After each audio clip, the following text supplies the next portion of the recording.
ಹೇಗೆ ಜನರಿಗೆ ಪಾಸಿಟಿವ್ ವಿಚಾರಗಳಿಗೆ ಹೋಲಿಸಿದರೆ ನೆಗೆಟಿವ್ ವಿಚಾರಗಳು ಹೆಚ್ಚು ಆಕರ್ಷಿಸುತ್ತವೋ ಹಾಗೆಯೇ ಈ ಸಿನಿಮಾ ಕೂಡ ಎಷ್ಟೇ ಪಾಸಿಟಿವ್ ಪಾಯಿಂಟ್ಗಳು ಇದ್ದರೂ ನೆಗೆಟಿವ್ಗಳು ಹೆಚ್ಚು ಪರದೆಯ ಮೇಲೆ ಕಾಣಿಸುತ್ತವೆ.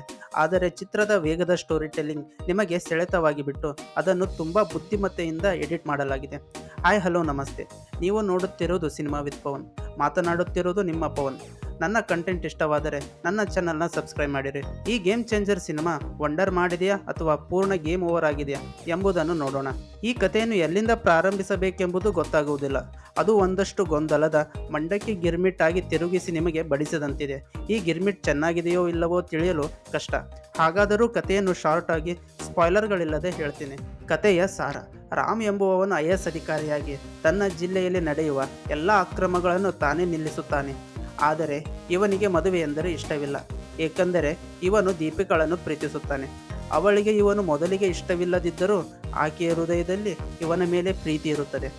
ಆದರೆ ಅವಳಿಗೆ ರಾಮ್ ಇಷ್ಟವಾಗದ ಕಾರಣ ಅವನ ಪೊಲೀಸ್ ಅಧಿಕಾರಿಯ ಉದ್ಯೋಗ. ಇದಕ್ಕಾಗಿ ರಾಮ್ ಕಷ್ಟಪಟ್ಟು ಓದಿ IPS ಇಂದ IAS ಅಧಿಕಾರಿ ಆಗುತ್ತಾನೆ. ಹೆಣ್ಣಿಗಾಗಿ ಸಾಮ್ರಾಜ್ಯಗಳೇ ನೆಲೆಕಚ್ಚಿವೆ. ಆದ್ದರಿಂದ ಹೀರೋ IAS ಆಗುವುದು ದೊಡ್ಡ ವಿಷಯವಲ್ಲ. ನಂತರ ರಾಮ್ ಅಧಿಕಾರವನ್ನು ಪಡೆದು ರಾಜಕೀಯದ ಕಳ್ಳರ ವಿರುದ್ಧ ಹೇಗೆ ವ್ಯೂಹ ರೂಪಿಸುತ್ತಾರೆ ಎಂಬುದೇ ಕಥೆಯ ತೋರಿಸುತ್ತದೆ.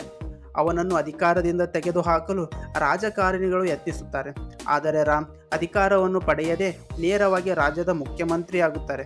ಆದರೆ ಇತರ ರಾಜಕಾರಣಿಗಳ ಷಡ್ಯಂತರದಿಂದ CM ಸ್ಥಾನವನ್ನು ತೊರೆದು ಚೀಫ್ ಎಲೆಕ್ಷನ್ ಅಧಿಕಾರಿಯಾಗಿ ಹಿಂತಿರುಗಿ ಚುನಾವಣೆಗಳನ್ನು ನಿಷ್ಪಕ್ಷಪಾತವಾಗಿ ನಡೆಸುತ್ತಾನೆ.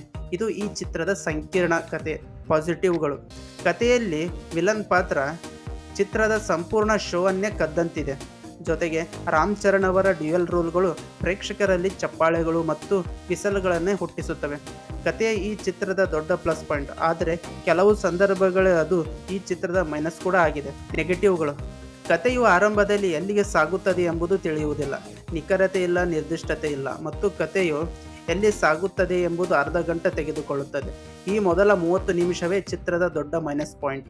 ಇನ್ನು ಹಾಡುಗಳು: ಚಿತ್ರಕ್ಕೆ ಅಗತ್ಯವಿಲ್ಲ, ಆದರೆ ನಿಮಗೆ ಗೊತ್ತಿರುವಂತೆ ಯಾವುದೇ ಕಥೆ ಇರಲಿ ಹಾಡುಗಳು ಇರಲೇಬೇಕು ಎಂಬ ಭ್ರಮೆಯಲ್ಲಿ ನಮ್ಮ ನಿರ್ಮಾಪಕರು ಇರುತ್ತಾರೆ. ನನ್ನ ಅಭಿಪ್ರಾಯ: ಒಟ್ಟಿನಲ್ಲಿ ಸಿನಿಮಾ ಒಳ್ಳೆಯದು, ಒಮ್ಮೆ ನೋಡಬಹುದಾದದ್ದು.